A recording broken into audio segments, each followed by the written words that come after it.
Sequoia with Your Silence.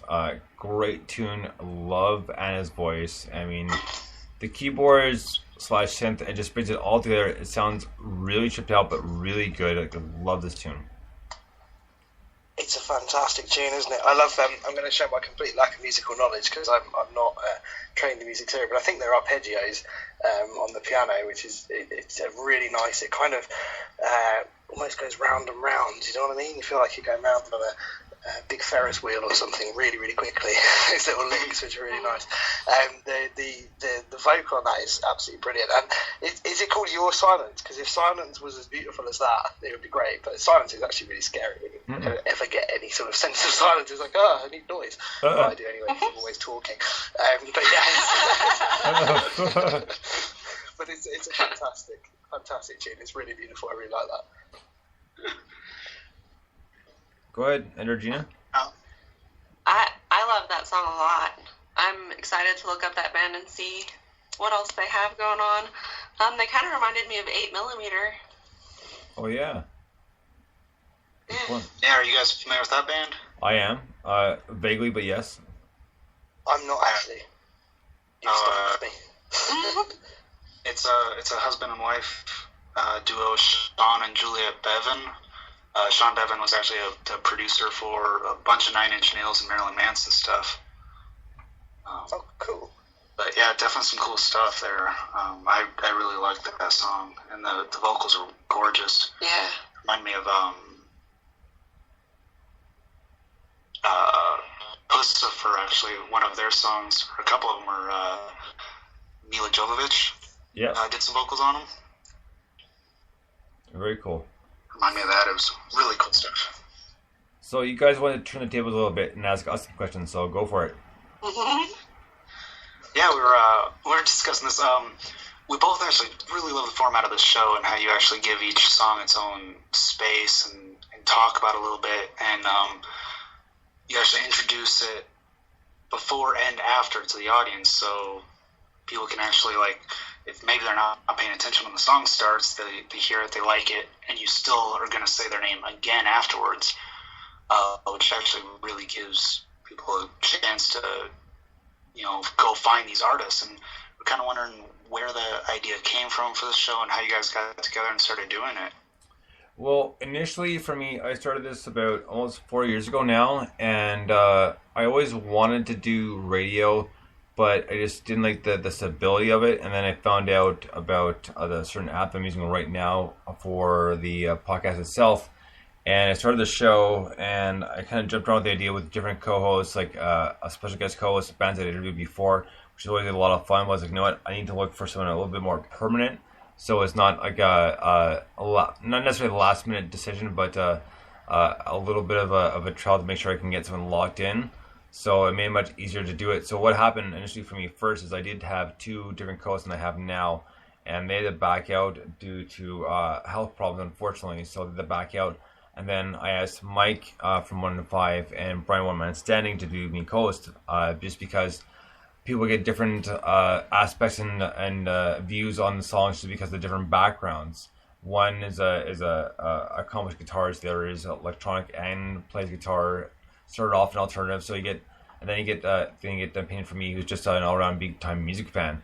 So we started that way, and now unfortunately we're down to 2 because Brian is unfortunately on an undetermined amount of time for a hiatus, and we'll let him tell you why if he just decides to. But just Mike and I now, but we're still rocking it, and it's been a good time. Mike? Yeah, I mean, for me, it's I stumbled across the show because I was looking for places to submit the first EP that my band did, and I can't remember exactly how. Maybe someone I was connected with recommended Bonesy or whatever, and I just became a bit of a fan of the show, like partly because they were obviously playing us, and then afterwards I carried on listening to it. And yeah, you're right, the format's really interesting because we're quite lucky. We've been playing on about 250, probably going on 300 radio stations and podcasts and things like that now. And this was always the one that stuck out in my mind. So I did an interview very similar to this. When was that? Back in September, probably last year, when our second EP came out. So we'd sort of been talking online for 18 months or so, and just chatting, and Bonesy played some of our tunes and stuff like that. Did an interview to kind of support the release of our second EP that came out last September, and we just really sort of got on, didn't we? So yes, it was kind of when you were looking for, you asked me to guest co-host a show later in the year, which I did. Really enjoyed, and we just kind of, we like to geek out on music, and I think it's kind of people have said. Brian from Factory Fast, I think, once said it was kind of a musician's show. It's the people that really like geeking out and listening to music and discovering new tunes and stuff like that. But yeah, in terms of the format and stuff, it was kind of it was pretty much there, and we just we were really surprised, I think, with the reaction when we launched kind of this version of it in January with the 3 of us. And just the numbers started flying through the roof, and loads of people listening, and a couple hundred people a week now listen to it, which is incredible, really. Well, yeah, it blows my mind still. And the biggest thing is, when I first started doing this, is when I started doing interviews and that sort of thing, is I wanted to interview bands, but I wanted to ask them questions that they weren't normally asked. They haven't answered like 5 million times, right? Some questions that were fun, not necessarily deeply personal, but fun to answer. And it's like, oh yeah, no, we never answered that one before, and they have a good backstory to it, or one thing leads to the next, because I'm always trying to think ahead of the band. So I ask them a question, they're answering the question for me, and I'm listening, but I'm also thinking ahead as to what I can kind of taper off that one as well. And that's what makes it so much fun, is because anything can happen live. Sometimes it sucks, don't get me wrong, but something that that's the old technical glitch.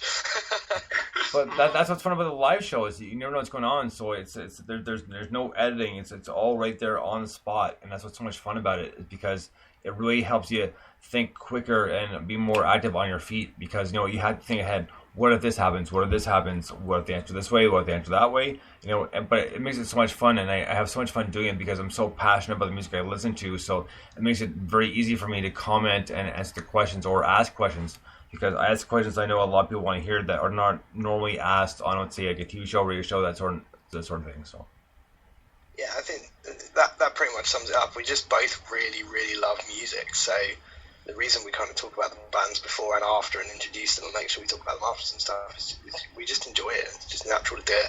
There's no fun in just playing a track. We don't play tracks back to back or anything like FM radio tends to do, because we like to kind of chat. And that's the beauty of being able to do a podcast. It's just great fun, really. So yeah, we just love it, don't we? But you guys have great chemistry, and we definitely appreciate what you do. And you have fans here. Yeah, I love listening. Love the dynamic. Cool. I love that you take a moment to talk about everything. Well, and that's the thing that's the other thing I did when I started. Is like I want to be able to talk about the band. It's not just that was a great tune and this is their album. Blah blah blah blah. Next up we have this and this or so and so. It's like okay, well there's nothing about it. It's like I actually want to hear about the song.